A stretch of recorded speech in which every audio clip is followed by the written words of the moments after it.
Hello friends, कैसे हैं आप सब। तो आज का वीडियो बहुत ही इंटरेस्टिंग और बहुत ही नहीं बात करते हैं लोग इस बारे में, लेकिन मैं आज आपके लिए ऐसे ही टॉपिक लाई जिसके बारे में बहुत कम लोग बात करते हैं। और हमारे यहाँ पे ऐसा है ना कि डिप्रेशन वर्ड से ही लगता है लोगों को कि ये तो सिर्फ और सिर्फ बहाना है काम से बचने का, या फिर कुछ ऐसा। मतलब लोग अभी भी समझ नहीं पाते कि सामने वाला को कुछ प्रॉब्लम हो सकता है, कुछ मेंटल इलनेस हो सकती है, बट लोग इस चीज़ को नहीं समझते।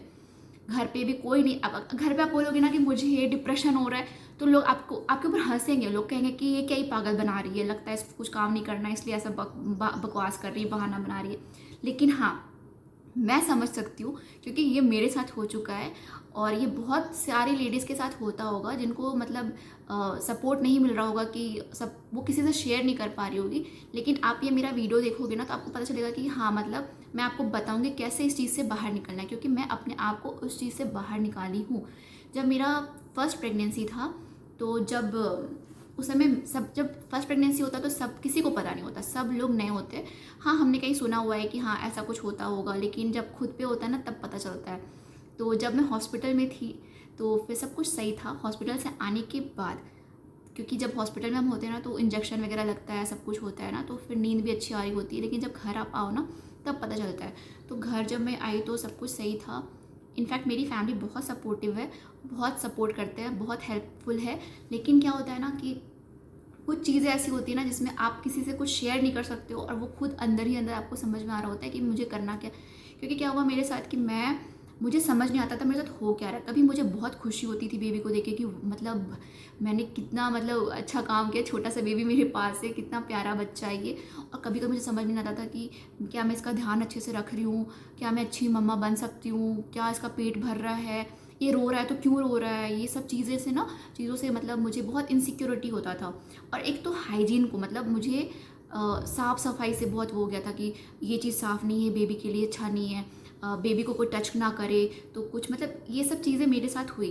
मतलब कोई अगर बेबी को टच कर रहा है तो मुझे लगेगा कि वो हाथ धोया था या नहीं धोया था, कि मेरा बेबी को टच कर रहा है, ये जर्म्स आ जाएंगे। तो ऐसी ऐसी चीज़ें होती थी मेरे साथ। तो फिर मुझे पता चला ना कि ये नॉर्मल नहीं है, क्योंकि अगर आपके दिमाग में ये सब चीज़ें चल रही है तो ये नॉर्मल साइन नहीं है। तो इसको ही कहते हैं पोस्टपार्टम डिप्रेशन, कि आप किसी से कुछ शेयर नहीं कर पा रहे हो, आपको मूड स्विंग्स हो रहे हैं, आपको रोना आ रहा है, आपको समझ नहीं आ रहा है कि क्या हो रहा है। तो इसको ही कहते हैं पोस्टपार्टम डिप्रेशन, जो कि अगर ये मैनेज नहीं किया जाता है तो आगे चल के आपको फिर डॉक्टर के पास जाना पड़ सकता है, आपको फिर बहुत सारे कॉम्प्लिकेशंस हो सकती है। तो मुझे सही टाइम पे मुझे समझ में आया कि नहीं, जो ये सब मेरे साथ हो रहा है ये नॉर्मल नहीं है। क्योंकि एक नॉर्मल इंसान का बेबी को अगर कोई टच करे तो उसको ऐसा फील नहीं होना चाहिए कि मेरा बेबी को ये क्यों टच कर रहा है, ये गंदा हो गया मेरा, मतलब समझ रहे हो। मैं ऐसा ऐसा होता था मेरे साथ, बहुत ही इल्यूजन सा कुछ कुछ कि बेबी गिर जाएगा, कोई किसी को मैं गोद में दे रही हूँ तो वो बेबी गिर ना जाए, फिर इस टाइप की कुछ चीज़ें होती थी। तो मुझे लगता है ना कुछ कुछ इस तरह के फैक्टर्स होते हैं जिससे हमको बाहर निकलना होता है, जो कि बिल्कुल भी सही नहीं है। और दूसरा रीज़न ये हो सकता है ना पोस्टपार्टम डिप्रेशन का, कि हार्मोनल चेंजेस जो कि हमारे साथ होता है ना प्रेगनेंसी के बाद, हार्मोनल चेंजेस होते ही हैं। तीसरा फैक्टर ये है कि पहले जब आप प्रेग्नेंट होती तो सारा टेंशन आपके ऊपर होता है, तुमने ठीक से खाना खाया, अपना ध्यान रखा करो, ये खाओ वो खाओ, अच्छा मतलब सब कुछ, सब लोग आपको सजेशंस देते हैं, सब कुछ ऐसा होता है, ठीक है। लेकिन जैसे बेबी दुनिया में आता है ना, सारा फोकस सारा टेंशन बेबी के ऊपर। मतलब इनफैक्ट हॉस्पिटल में भी लोग आते हैं ना तो वो आपसे पहले बेबी को देखते हैं कि बेबी कैसा है, बेबी अच्छा है, और बहुत सारी बातें होती है, बहुत सारी चीज़ें होती है। तो मेरे साथ तो मेरा पहला प्रेगनेंसी था, सब कुछ इस अच्छा था, लेकिन होता ना सारा फोकस बेबी पे था। और ये हार्मोनल चेंजेस बोल लो, ये फिर कुछ भी फैक्टर बोल लो, बट ये पोस्टपार्टम डिप्रेशन हुआ। और मुझे समझ में आया कि ये बहुत ही बेकार सा चीज़ था मेरे साथ। अभी मुझे लगता है ना कि मतलब वो भी फेस क्या था। मतलब मैं ऐसे ही, मतलब कुछ दिन ऐसा हमारे यहाँ पे होता है ना, कुछ टाइम आपको रूम में रखा जाता है, आपको पूजा नहीं करना, आपको बाहर नहीं आना है। और फिर वो आप अकेले अकेले रहते हो ना, बहुत सारे थॉट्स मन में आते हैं, बहुत कुछ होता है, और ये बात आप बाहर नहीं शेयर कर सकते। और हमारी सोसाइटी भी ऐसी है ना कि अगर आप किसी को बोलो ना कि मैं डिप्रेशन में हूँ तो लोग आपके ऊपर हंसेंगे कि क्या ही बोल रही है ये, डिप्रेशन में, डिप्रेशन क्या होता है, ये सब बस ऐसे ही है, चोंचला ही है, कुछ भी नहीं है। लेकिन मैं आपको बता रही हूँ ये सच में होता है, और जिसके साथ होता है ना वो ही समझ सकता है। तो चलो ठीक है, ये क्या होता है नहीं होता है ये अलग बात है, लेकिन मैं अपने आप को इस चीज़ से कैसे बाहर लाई और आपको इससे बाहर आने के लिए क्या क्या टिप्स लेना चाहिए, क्या करना चाहिए, तो हम इसके बारे में डिस्कस करते हैं। तो मैं तो पहले सोच रही थी कि मेरे साथ क्या हो रहा है, मुझे समझ ही नहीं आ रहा था, और मैं किससे बात करूँ ये भी मुझे समझ में नहीं आ रहा था। फिर मैं गूगल पे सर्च की, यूट्यूब पे सर्च की कि कोई मुझे ऐसा कुछ इन्फॉर्मेशन दे कि जो मेरे लिए अच्छा यूज़फुल हो। तो फिर कुछ कुछ ऐसे वीडियोस मुझे मिले, तो फिर मैं फ़ॉलो की। तो मैं आपको वही सब बताऊंगी जो मेरे साथ हुआ और जो मैंने फ़ॉलो किया है, क्योंकि मैं देखो यहाँ पे मैं डॉक्टर नहीं हूँ और मैं कोई मतलब बहुत ज़्यादा उस चीज़ में माहिर नहीं हूँ। मैं अपना जो एक्सपीरियंस है ना, नॉर्मल सा एक्सपीरियंस है, मैं आपसे वही शेयर करने वाली हूँ। तो पहला चीज़ ना, मैं अपने ऊपर फोकस करना शुरू की और मैं पॉजिटिव रहना शुरू की। पहले तो मेरे अंदर बहुत नेगेटिविटी है, क्योंकि मेरा बच्चा छू रहा है तो मुझे लगता था कि अरे यार गंदा हाथ से छू दिया मेरा बच्चा, ये ऐसा है। किसी को थोड़ा सा मतलब होता है ना, बाहर से आओ तो मतलब दूर से ही देखो, और पास में आ गया तो क्यों आ रहा है पास में, ऐसा मतलब मुझे बहुत इस तरह की चीज़ें होती थी। तो फिर पहला चीज़ तो मैं सोची ना कि पहले मुझे पॉजिटिव बनना पड़ेगा, हर चीज़ को लेके मुझे पॉजिटिव सोचना है, मुझे नेगेटिव सोचना ही नहीं है। तो अगर आपको भी ऐसा हो रहा है ना, तो आप पॉजिटिव सोचो, जितना हो सके ना आप नेगेटिव चीज़ को साइड में रख दो, पॉजिटिव चीज़ को अपने ऊपर रखो, ठीक है, पॉजिटिव सोचो। दूसरा चीज़ ना, अपना डाइट अच्छा कर लो, क्योंकि अगर आप अच्छा रहोगे ना, आपका हेल्थ अच्छा रहेगा, तो ऑब्वियसली आपका मूड पे भी असर पड़ेगा, आप अच्छा फील करोगे। तो दो चीज़ हो गया कि आपको अपना पॉजिटिव एटीट्यूड रखना है, हर चीज़ को लेकर पॉजिटिव सोचो। दूसरा, अच्छा खाना खाओ, क्योंकि इस टाइम पे ना जब छोटा बेबी होता है, आपको फीड कराना होता है, तो आपको अच्छा खाना होता है, न्यूट्रिशन वाला चीज़ खाना होता है, ताकि आपका मतलब जो बेबी है ना उसको फीड करने में अच्छा हो, मतलब उसके लिए आपको मिल्क सप्लाई अच्छा हो। तो ये सब चीज़ों का ध्यान रखना होता है। तीसरा चीज़, अगर आपको थोड़ा भी टाइम मिलता है ना, अगर आपका दिमाग ऐसा भटक रहा हो इधर उधर, कुछ कुछ ऐसे थॉट्स आ रहे मन में उल्टा फुल्टा ऐसा ऐसा, तो आपको करना क्या है, आपको चुपचाप से जितना टाइम आपको मिल रहा है, आप वैसे भी आप कुछ टाइम के लिए अकेले होते हो, तो आप उस टाइम पे आप मेडिटेशन शुरू करो। अब आप में से बहुत सारे ऐसे लोग हैं जिनको पता नहीं मेडिटेशन कैसा करना है, क्या करना होता है मेडिटेशन में। मैं भी बहुत ज़्यादा उस चीज़ में माहिर नहीं हूँ मेडिटेशन को लेके। तो सिंपली आपको बस आँख बंद करके कुछ भी थॉट्स नहीं सोचना है, कुछ सोचना नहीं है, सिर्फ और सिर्फ आँख बंद करके रिलैक्स करना है और सिर्फ फोकस करना है। मतलब आइज़ क्लोज करके मेडिटेट करो, सिर्फ और सिर्फ आराम से एक जगह पे बैठ जाओ और मेडिटेशन शुरू कर दो। तो ये 3 चीज़ हो गया जो कि बहुत इंपॉर्टेंट है।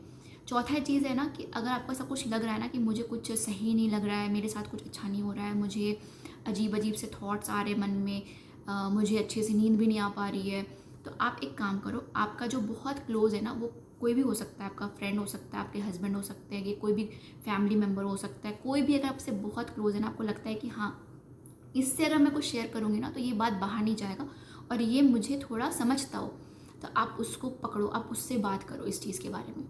तो अगर आप सामने वाला अगर बात सुन भी रहा है ना, एक होता है ना कि अगर सामने वाला बहुत जानकार नहीं है, आपको कुछ वो सजेशन नहीं दे सकता, लेकिन अगर वो सुन भी लेता है ना, तो ये बहुत बड़ी चीज़ होती है। क्योंकि क्या होता है ना, कभी कभी हम जब अपना जो भी थॉट्स है, अपनी बातें किसी को बताते हैं ना, तो हमारा दिल हल्का होता है। तो ये भी बहुत मुझे फ़ायदा किया था कि मैं फिर जिसको मतलब मैं जो मेरा बहुत ज़्यादा क्लोज था, मैं उसको बताई कि मुझे ना कुछ ऐसा ऐसा लग रहा है, तो फिर मुझे इस चीज़ से भी बहुत रिलीफ मिला।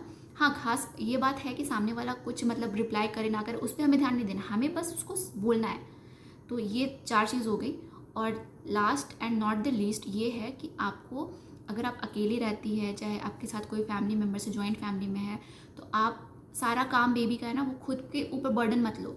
अगर आपके फैमिली अच्छे हैं, आपको हेल्प कर रहे, सपोर्ट कर रहे, तो आप उनसे थोड़ा हेल्प ले सकते हो कि हाँ आप मेरा ये थोड़ा काम कर दीजिए, आप अच्छे से उनसे बात कीजिए कि मुझे ये थोड़ा हेल्प कर दो, इन सब चीज़ों में थोड़ा हेल्प कर दो। तो इससे क्या होगा ना, आप फिज़िकली आपके ऊपर ज़्यादा बर्डन नहीं आएगा और आप अच्छा फील करोगे। तो कुछ कुछ चीज़ें, छोटी छोटी चीज़ें ना जो हम इग्नोर करते हैं, लेकिन हमें इसको इग्नोर नहीं करना है, क्योंकि पोस्टपार्टम डिप्रेशन बहुत ज़्यादा सीरियस केस हो जाता है। और कुछ लोग इसको समझ ही नहीं पाते हैं, लेकिन अगर सही टाइम पे समझ जा गए तो आप कुछ कुछ छोटा मोटा चेंजेस करके आप इससे निकल सकते हैं। नहीं तो ये बहुत ज़्यादा प्रॉब्लम क्रिएट कर सकता है, आपको बाद में मेडिकेशन पे जाना पड़ सकता है, आपको दवाई लेनी पड़ेगी, डॉक्टर से मिलना पड़ेगा। तो मैं नहीं चाहती हूँ कि इतना दूर तक आप सोचो, अब बस छोटी छोटी चीज़ें हैं ना, मेडिटेशन कर लो, अच्छा खाओ, पॉजिटिव सोचो, बेबी के साथ अच्छा टाइम स्पेंड करो, आपका बेबी को आप मतलब छोटा है तो आपको मतलब अच्छा लगेगा, वैसे भी बेबी के साथ हमेशा आपको दिन भर ही रहना है, तो आपको अच्छा अच्छा फील होगा। तो आप ये सब चीज़ें फॉलो करो तो आपको अच्छा लगेगा, ठीक है। और एक बात पता है, इसका जो मेन कारण होता है ना कि कुछ लोग ऐसे होते हैं ना कि जैसे मान लो फॉर एग्जांपल किसी को सी सेक्शन हुआ है, ठीक है, तो अब आसपास के लोग, आस पड़ोस, ये सब लोग आते हैं और ये कहते हैं कि इसने काम नहीं करा होगा घर का, इसलिए इसको सी सेक्शन हुआ है। नहीं तो देखो हमारे यहाँ पे सबको नॉर्मल होता है, इतना काम करते हैं और नॉर्मल होता है। तो कुछ कुछ ऐसी ऐसी बातें होती है ना न्यू मॉम्स के सामने, कि न्यू मॉम्स अगर नहीं चाहे ना तो भी वो डिप्रेशन की तरफ मूव करती है कि ये सब मुझे ऐसा कह रहे हैं, सब मुझे वैसा कह रहे हैं। तो ये सब बहुत मतलब ये सब चीज़ें होती है, मैं समझ रही हूँ। तो कुछ कुछ चीज़ें मेरे साथ भी हुई थी, क्योंकि मेरा सी सेक्शन हुआ है ना, तो मतलब कुछ लोग मुझे बोलते भी थे। तो फिर मैं तो मतलब स्टार्टिंग में मुझे बहुत दुख हुआ, फिर जब मैं सोची ना कि नहीं, ये सब मेरे साथ जो भी हो रहा है वो सही नहीं हो रहा है, मैं डिप्रेशन की तरफ मूव कर रही हूँ, तो फिर मैं इन सब चीज़ों को ना इग्नोर करना शुरू की, कि मुझे पता है कि मेरा सी सेक्शन किस वजह से हुआ है। तो फिर इनको तो नहीं पता ना, इनका तो मतलब देखो अब क्या है ना, कुछ तो लोग कहेंगे, लोगों का काम है कहना, तो वो कहेंगे ही, लोग तो कुछ ना कुछ तो कहेंगे, आप अच्छे हो तो भी कहेंगे, बुरे हो तो भी कहेंगे, लोग तो कहेंगे। तो हमें क्या करना है, न्यू मॉमीज़ को क्या करना है, सब कुछ इग्नोर करना है, सिर्फ अपने ऊपर फोकस करना है और अपना जो छोटा सा बच्चा है उसके ऊपर फोकस करना है। बाकी सब कुछ अपने आप धीरे धीरे समय के साथ ना सब कुछ धीरे सेटल हो जाता है। क्योंकि मैं अपने ऊपर, मेरा एक्सपीरियंस रहा है, इसलिए मैं आपको बता रही हूँ कि कोई कुछ भी बोल रहा है, आप नई मम्मा है, आपको पता है कि बेबी आप किस तरह से लाए हो दुनिया में, कैसा स्ट्रगल होता है, कितना प्रॉब्लम होता है, वो चाहे नॉर्मल डिलीवरी हो या सी सेक्शन हो, सबको पता है, जिसके साथ होता है उसको ही पता होता है। तो जो कोई बोलता है उसको इग्नोर करो, ठीक है। तो ये सब फैक्टर्स थे जिसकी वजह से आदमी पोस्टमार्टम डिप्रेशन में चला जाता है। तो होप ये वीडियो आपको अच्छा लगा हो, और अगर आपके घर में कोई भी नई मॉम है तो उसका थोड़ा सपोर्ट कीजिए, उसका हेल्प कीजिए, क्योंकि जो एक मॉमी वाला फेज़ होता है ना, ये तो ख़त्म हो जाता है, ठीक है। आप उस समय उसका हेल्प नहीं करते हो, लेकिन ये जो उसके मन में जो ट्रॉमा रहता है ना, वो लाइफ टाइम रहता है। तो कोई भी फैमिली मेम्बर हो, कोई भी अगर मेरा वीडियो देख रहा हो, अगर न्यू मॉमी है आपके घर में, तो आप उसका सपोर्ट करो, आप उसका हेल्प करो। आप देखो कि कहीं वो पोस्टमार्टम डिप्रेशन की तरफ तो नहीं जा रही है, वो हैप्पी तो है ना आप, क्योंकि आप फैमिली मेम्बर हो ना, आप नहीं देखोगे तो कौन देखेगा। तो फैमिली मेम्बर्स को क्या करना है नहीं करना है ना, इसके लिए मैं नेक्स्ट अगली वीडियो में अच्छे से पूरा एक्सप्लेन करूँगी, ये वीडियो बहुत लंबा नहीं करते। तो आई होप ये वीडियो आपको हेल्पफुल रहा हो। अगर आपको ये वीडियो थोड़ा सा भी हेल्पफुल लगा हो और आपको लगता है कि हाँ मतलब मैं जो बोल रही हूँ सही है, इससे किसी का हेल्प हो सकता है, तो इसको ज़्यादा से ज़्यादा शेयर करो। और अगर अभी तक आपने मेरा चैनल सब्सक्राइब नहीं किया तो चैनल सब्सक्राइब कर दो। और मिलते हैं अगले वीडियो में, तब तक के लिए टेक केयर, ध्यान रखो अपना, बाय बाय।